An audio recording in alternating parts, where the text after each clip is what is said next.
জিহ্বা থাকবে কিন্তু লাড়ালে আর উলুধ্বনি হবে না, ব্যাং হয়ে ঘ্যাঙর ঘ্যাং ঘ্যাঙর ঘ্যাং হবে।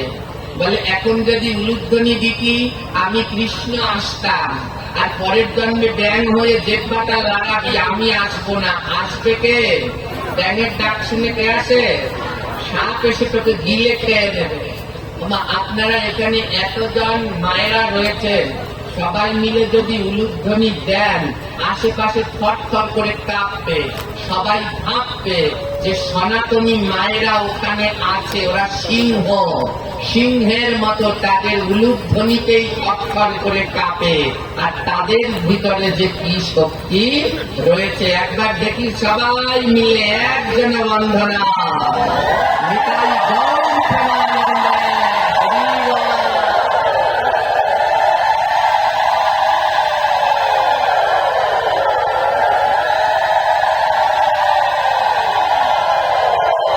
সব থরথর করে কেঁপে উঠেছে। অর্থাৎ একজন মায়ের ভিতরে যা রয়েছে একজন বাবাজির ভিতরে তার নেই। একজন মায়ের ভিতরে তিনটি শক্তি রয়েছে, শত রজ তিন গুণ রয়েছে একটা মায়ের ভিতরে। আপনারা হাতে তিনটা জিনিস পড়েন, হাতে কয়টা জিনিস পড়তে হয় শতবা মায়েদের? তিনটা জিনিস। কি তিনটা জিনিসের নাম বলুন তো? হ্যাঁ, শাখা, নোয়া, কায়েস্তরা, এই নোয়া এক শাখা, ওই নোয়া আর লাল কলা। এই তিনটা জিনিস প্রত্যেক সদবা মায়েদের হাতে থাকতে হয়। কয়জন মায়েদের হাতে আছে একটু হাত তুলে তো? কয়জনের আছে দেখেন? একজন, দুইজন, তিনজন, চারজন, পাঁচজন, ছয়জন, সাতজন, আটজন, 10জন, 12জন।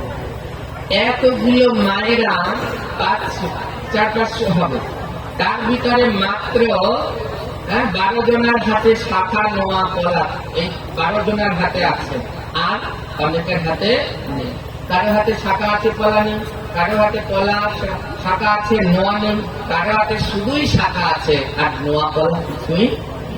প্রত্যেক সদবা নারীর হাতে শাখা, নোয়া, কলা, এই তিনটা জিনিসই পড়তে হয়। মায়েরা অবশ্যই পড়বেন, অবশ্যই পড়বেন। হ্যাঁ, আর একটা কথা বলি, এই যে আপনারা কি জানেন যে মা গঙ্গার আবির্ভাব তিথি কবে? মা গঙ্গাকে সে জাহ্নবী পান করেছিলেন, খেয়ে ফেলেছিলেন, আর কান থেকে বেরিয়েছিল জানেন? এই আজকে জাহু সপ্তমী। আজকে মা গঙ্গাকে তেল সিঁদুর দিয়েছেন? হ্যাঁ, দেননি কেউ? সর্বনাশের মাথায় বাড়ি। তাকে বলে দেবো মনে নেই। আজ মা গঙ্গাকে তেল সিঁদুর দিতে হয়, আজ মা গঙ্গা এসেছে। আজকে সিঁদুর দান করবেন। মায়েরা তো কত কত টাকা কত জায়গায় খরচ করেন। এখানে ওই যে এইখানের কমিটি থেকে ওই যে দেখুন সিঁদুর, মম, ধূপকাঠি নিয়ে বসেছে এই শ্মশান ঘাটের উন্নয়ন করবার জন্যে। তো কত কি দান করেন। আজকে জামু সপ্তমী 3 দিন ধরে পালন করা হয়। তো আজকে যারা করেননি কালকে অবশ্যই এখান থেকে এই যে ধূপকাঠি, মম, সিঁদুর এখানে এই যে এই শ্মশান কমিটির এখান থেকে পাওয়া যায়। আপনারা এখান থেকে নেবেন, নিয়ে একে অন্যকে দেবেন, যাতে এখান থেকে কেনাও হলো, আবার এই মন্দিরটার সেবায়ও লাগা হলো। এই শ্মশানের কাজকর্ম দিয়েই করা হবে। তো এই তিনটা জিনিস পড়তে হয়, শাখা, নোয়া, কলা। সবাই পড়বেন। এই যে করেন না, স্বামী থাকতে তো আর বুঝলেন না স্বামীর কি মর্মটা। যেদিন না থাকবে সেদিন বুঝবেন এই জিনিসগুলার কি গুরুত্ব। হ্যাঁ, এই জিনিসগুলার কি গুরুত্ব সেদিনকে বুঝবেন, আজকে তো বুঝবেন না। হ্যাঁ, আমার মা একটা কথা বলতো, হ্যাঁ কথাটার মধ্যে একটা কথা আছে, সেটা বলা যাবে না। বলতো আজ বুঝবি না বুঝবি কাল, ওরকম আরেকটা কথা বলতো, থাপড়াবি আর দিবি গাল। তো এখন বুঝবা না বুঝবা কাল, তো সেই সময় ওই থাপড়ানো আর গাল দেবা, আর কিছু তখন করা থাকবে না। এই সাবধান। এই শাখা, নোয়া, কলা কি জানেন? এটা হচ্ছে 3 শক্তি। শাখা মানে সাদা, হচ্ছে মা সরস্বতী। কলা মানে লাল, লাল কে ভালোবাসে? যারা বলেন মা লক্ষ্মী, সে লাল ছাড়া কিছু ভালো বাসে না। তার হাতে কি আছে? সিঁদুরের কৌটো এবং সিঁদুর করতে খুব ভালোবাসেন।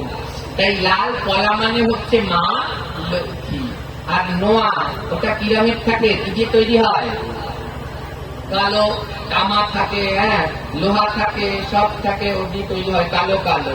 এই নোয়া হচ্ছে স্বয়ং মা কালী। এই তিনটা জিনিস মায়েদের কাছে থাকে, হাতের মুখে থাকে। চিন্তা করেছেন? তাই আপনাদেরকে বলেছি সিংহ বাহিনী।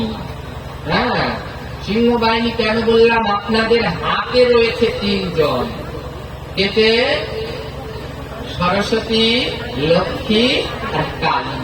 শাখায় থাকে সরস্বতী, কলায় থাকে লক্ষ্মী, নোয়ায় থাকে মা কালী। প্রত্যেক সতী নারীকে এই তিনটি জিনিস হাতে ধারণ করতে হয়। একজন নারীর ভিতরে এই তিন শক্তি থাকতে হয়। পিতৃ শক্তি, লক্ষ্মীর শক্তি। মা লক্ষ্মীর মতো যদি গৃহস্থ নারীরা না হয় তাহলে সংসার থাকবে? থাকবে না। তাই ওই কলা শিক্ষা দেয়, মা লক্ষ্মীর মতো হও, লক্ষ্মীর মতো হয়ে সংসার করো। এর আগেও আপনারা পাঠ শুনেছেন, বারবার বলেছি, যেইখানে পাঠে যাবেন, অন্য কোথাও যখন যাবেন তখন নিষেধ নেই। পাঠে, ধর্মীয় অনুষ্ঠানে যখন যাবেন অবশ্যই সবাই সিঁদুর করবেন, অবশ্যই সবাই সিঁদুর করবেন। কিন্তু এত বারবার বলার পরেও এই ফেরাতদের টিপ আর দেয়া বন্ধ করতে পারলাম? হ্যাঁ, এই ফেরাতদের টিপ দেওয়াই ভাগবত পাঠে এসেছে। এখানে তো একটু সিঁদুর করো। আর সিঁদুরের সঙ্গে মায়েরা কি মরেছে? এখানে কতকগুলো আছে, শয়তানগুলোর একসাথে পুরে মরে যাক, এগুলো আর লাগবে না। যেইখানে সিঁদুর সঙ্গে মায়েরা থাকে, আমি সমস্ত জায়গায় গিয়ে দেখি খালে করে সিঁদুর নিয়ে সবাইকে সিঁদুর করাচ্ছে। এইখানে আছে ডজনখানিক শয়তান, একটাই সিঁদুর তো পড়াই না, আর সবগুলো টিপ করে বসে আছে। আজকে ইচ্ছে মতো বলা বলে যাব, আর যেন আমার না আনে পাঠ করতে। জন্মের বলা বলে একেবারে বিদায় নেব লাঠি বুস্তার গোল করে। হ্যাঁ, শোনো, এটা বললাম না, আজ বুঝবা কাল, কথা থাকবার দেবা কাল। এখন একেবারে সহজ ঘাস কাটা বলে। এই সিঁদুরের মর্মটা তো এখন বোঝো না, ওই তখন বুঝবা যখন থাকবে না। বাড়িতে বড় করো, মানা করবো না। যখন স্কুলে যাও, চাকরি করো, বিভিন্ন কাজকর্ম যাও, টিপ করতে পারছো না, সিঁদুর করতে পারছো না, ঘামাচ্ছে, তখন টিপ করো।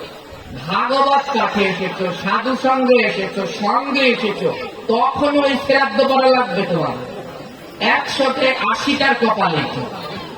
হ্যাঁ, এই কয়টারে এখনই শ্মশানে উঠান লাগে, শ্মশানে মরা উঠে করবে। এইগুলোর জ্বালায় তো ওইগুলো মরবে। হ্যাঁ, এর জন্যেই খুব অবস্থা খারাপ। এই মা লক্ষ্মী শিক্ষা দেয় যে তোমরা লক্ষ্মীর মতো হও, তাই হাতে লাল কলা পড়ো। আর তিনটা জিনিস, শাখা শিক্ষা দেয় কি? সরস্বতী হও, সংসার করবার সময় লক্ষ্মী হবে। আর শাখা শিক্ষা দেয় সরস্বতী হবে। কোন সময় সরস্বতী হবে? ছেলে মেয়েদেরকে যখন পড়াবে তখন কিসের মতো হতে হবে? জোরে বলো মায়েরা, সরস্বতী। হ্যাঁ, যখন সংসার চালাবে তখন হবে, যখন ছেলে মেয়েদেরকে পড়াবে তখন হবে। অনেকগুলাই হয় দরজাল, বাচ্চাগুলার ইচ্ছা মতো পিটায়, কাউকে পিটাবে না। বাচ্চাদের পিটালে কোনো সময় এত ভালো পড়াশোনা হয় না। এমন ভাবে ছোটবেলা থেকে শাসন করতে হয় যেন চোখ গরম করলেই বসে পড়ে। অনেকগুলো লাঠি ঠান্ডা নিয়ে ইচ্ছা মতো পিটাইতে পিটাইতে পোলাপান করে ফেলে। অমানুষ, এমন নয়। মা সরস্বতী কেমন মাতৃ স্নেহে পড়ায় তেমন ভাবে পড়াও। এর জন্য শ্বেত শঙ্খ। আর